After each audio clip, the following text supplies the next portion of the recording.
Hello babes, welcome back to the channel. If you're new, welcome. So in today's video, I will be diving into the iconic 2000s black fashion, as well as the impact that black women have had on the 2000s and fashion overall. So let's get into it.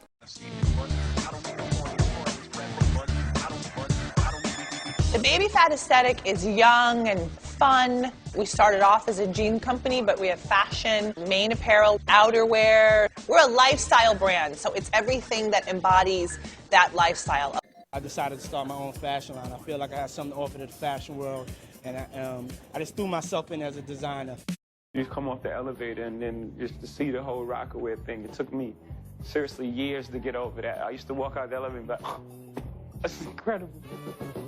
In the early 2000s, the fashion in the black community was top tier. There were so many different styles and women expressing themselves through looks. The 2000s was also the peak of black designers and artists starting clothing brands, and was promoted through music like Rockaway, Sean John, and Baby Phat.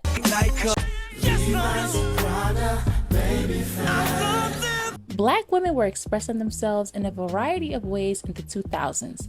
There was no one way to look and constantly reinventing themselves. Fashion was our way to communicate with one another and express ourselves through many different looks and phases.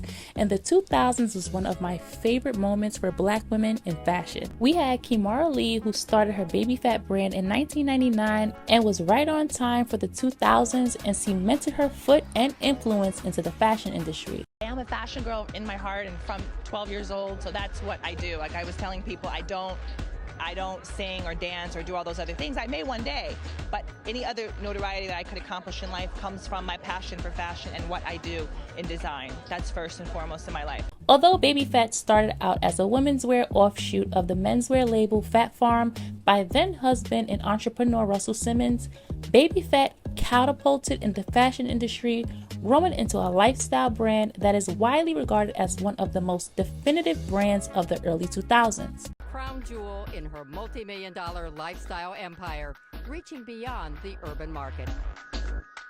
Kimora brought fashion and hip-hop together in a way for women that no other fashion brand was doing. She ushered in the 2000s aesthetic of streetwear and femininity, which is what was so beautiful about this era.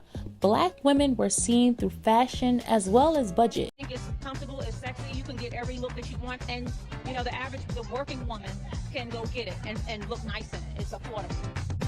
For the women and the girls who couldn't afford high fashion brands but still got the quality and beautiful pieces. And we can't forget about the cell phones, pink Baby Phat credit cards, perfume, glosses, and more that Kimora Lee created on her own. I'll be doing a video on Kimora. However, if you guys do want to see a Kimora Lee breakdown, Black Femininity TV has done one on her and did an excellent job, might I say, in breaking down Kimora Lee and her Baby Phat empire. And Kimora, as well as other celebrities, were actually wearing the brand she created and loved it. From young girls to older women, Baby Phat was a brand that was taking the fashion industry by storm, because she understood the woman's body as well as the missing market for the community. The velour suits that were made popular by Kimora were all the hype, and of course, where there's hype, there are copycats, and people being inspired to come out with their own versions like Juicy Couture. The Y2K aesthetic started in the 90s with artists like Missy Elliott, TLC, Aaliyah, Little Kim, Foxy Brown, Destiny's Child, and more. While others were just catching up to the fashion in the 2000s, black women were light years ahead. What was new to others was old to us. Mini skirts, plunging necklines, fur coats, highly glossed lips, shoulder bags, velour sweatsuits were a part of our aesthetic. However, there was no one way that we dressed and looked. Not only were celebrities setting the trends, but the video vixens were helping to push the trends as well. While we did pay attention to the rap songs that were released by our favorite rap artists, the video vixens helped to push the videos further along. What the video vixens were wearing on their videos inspired girls and women alike to go and shop for their very looks. The video vixens were naturally beautiful, stunning, and caught your eye, as well as helped to push the fashion trends. Now let's get into the nameplate accessories, which was made popular in New York. The nameplate necklace originated in Black and Latino communities in the 1980s and 1990s as a form of cultural expression among wearers. During this time, nameplate necklaces were available from street vendors, with Fulton Street, Brooklyn becoming a popular destination for buyers. During the 1980s and 90s, nameplate necklaces became a staple of hip-hop culture, being popularized by artists like Big Daddy Kane and Slick Rick. By the early 2000s, nameplate necklaces were mass-produced by large department stores such as Walmart, which mainly catered to those with common English names. In the 2000s, we were rocking nameplate earrings, chains, rings, and belts. There were a variety of nameplate earrings, from the bamboo hoops to the cuff, Mickey Mouse style to the dangling earring style. I still have my nameplate pieces, and anywhere you go in New York, you're bound to see a nameplate chain in the window of a jewelry store. I'll also list some articles for you guys to read up on the significance of name jewelry and what it means to the community. The nameplate chain was a staple in the community and completed every look, and was the most expensive piece of jewelry at the time a child teen could be gifted in the community. Whether single-plated or double with a few diamonds, you felt naked if you didn't have it on, and you were that girl if you had one. Jewelry in general plays a major part within our community. It's self-expression, it completes your looks, it gives you the unique feel to who you are. While others were claiming the chains to be ghetto, they somehow still wanted a piece of it and claim it as their own while giving it less flavor. For example, the episode of Sex and the City in the 1998 comedy drama series, the main character Carrie Bradshaw, played by Sarah Jessica Parker, wears a gold nameplate necklace displaying the name Carrie.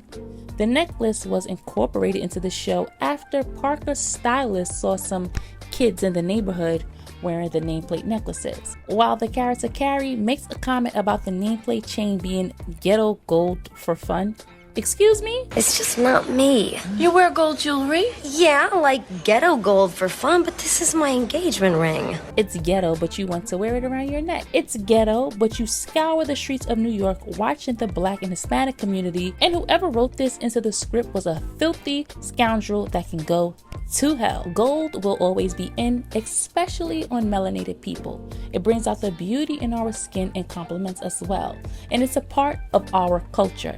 Like X and O chains and bracelets, bamboo earrings and nameplate rings, chains and earrings, this is a part of us, and a nod to each other in our culture and how we speak to each other without having to say a word. So ghetto? I don't think so. To make an assumption about someone wearing a particular item that comes from within their culture ghetto is not only a racist rhetoric, but stereotypical and nasty. There needs to be a respect for our culture. You can't just come and want to take part in it without giving any respect. You wouldn't do it with other cultures, so don't come into the Black space and think you can disrespect us without giving us respect. Now let's get into the jersey dress that was ever so popular in the early 2000s. The jersey dress was a staple that started out with Faith Evans from the brand Mitchell & Ness, who were a sports brand who were enjoying a surge in popularity amongst the urban community. The brand owner at the time, Peter Coppolino, told Fortune in 2003, "I figured my market was from 35 to 75-year-old conservative, college-educated suburban white men." But in 1998, after Outkast's Big Boy was styled in a throwback Atlanta Braves jersey for the duo's Skew It on the Barbie video, it quickly became clear that his market was blacker and stylish. However, because it was the 2000s, the baggy look was in for the men, and the jerseys were being purchased in the largest sizes made available. So with the smaller sizes being left in the warehouses of Mitchell & Ness, they decided to turn those smaller sizes into dresses, which was one of the best decisions they could have ever made. Then President Reuben Harley gave one of the dresses to R&B icon Faith Evans and wore the dress on an episode of 106 in Park at the top of the 2000s. And the rest is history. From Mariah Carey to Maya, the dress was seen everywhere, especially in music videos.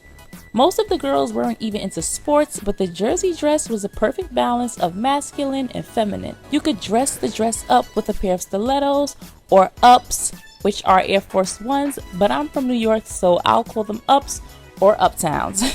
or a pair of Jordan. Black women who weren't really seen in the hip-hop scene at the time from a front and center standpoint, aside from Lil' Kim and Foxy Brown, found a way to be seen in a male-dominated scene, wearing the dress multiple ways, creating their own way to wear them, from the classic jersey dress to lace up, cut off the shoulder, and adding accessories and making it their own.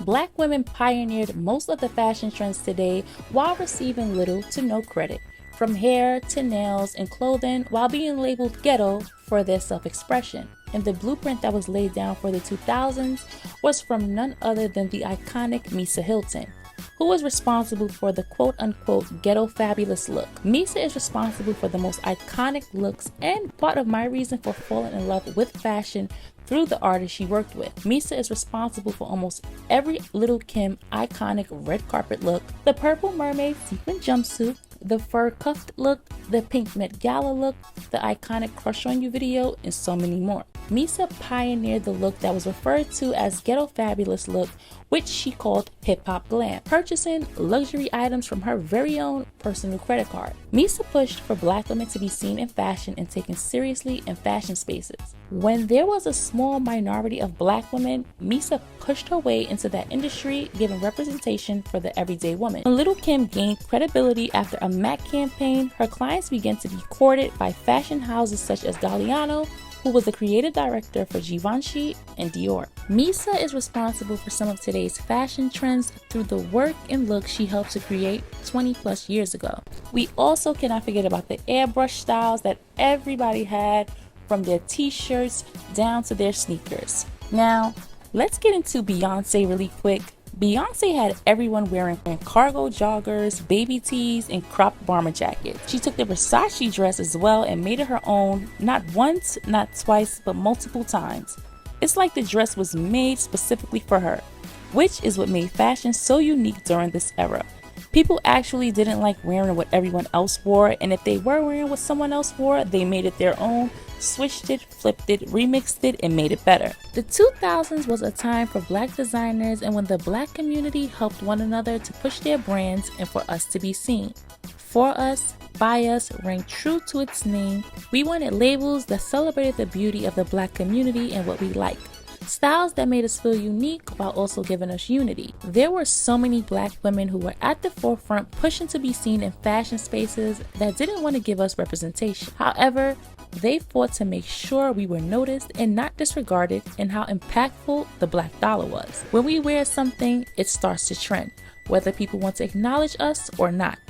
It isn't hot until we put it on. So when we had brands like Fubu, Sean Jean, Rockaware, Iniche, Baby Phat, etc., it showed high-end brands what they were missing out on and how we'll create a way out of no way. The quality was there and so was the variety. A pair of jeans would last you for years, while today a pair of jeans will last you for a couple of months unless you're shelling out $200 to $300 for them. I also want to say this for my Black women who often hear comments about their hair, bodies, and clothing. Amongst a multitude of things, you are the trendsetters, and another thing is go where you are celebrated. A lot of these men are entirely too concerned about your hair and makeup. I don't understand the heavy focus on what Black women do with themselves. I don't understand the heavy focus on what Black women do with themselves, as if other races of women don't wear weaves, wigs, and makeup. If you don't like it, you don't have to. But the long drawn out videos about women wearing makeup is very questionable. But back to the video. Black women made a massive impact on the fashion in the 2000s, not only with fashion, but even makeup. Even the teens of the 2000s were setting trends, like Raven-Symoné, who was setting trends on the Disney Channel as well as the red carpet. So many Black women were given the representation that was missing in fashion, like Foxy Brown, Mary J. Blige, Beyonce, Eve, Megan Good, and Tracee Ellis Ross.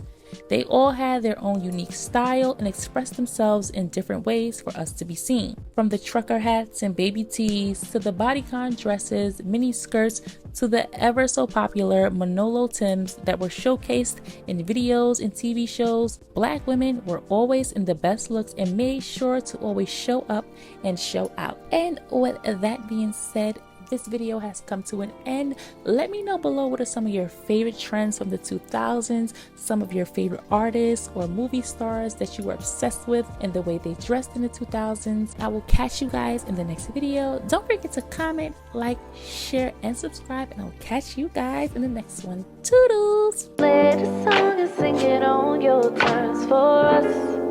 This shit is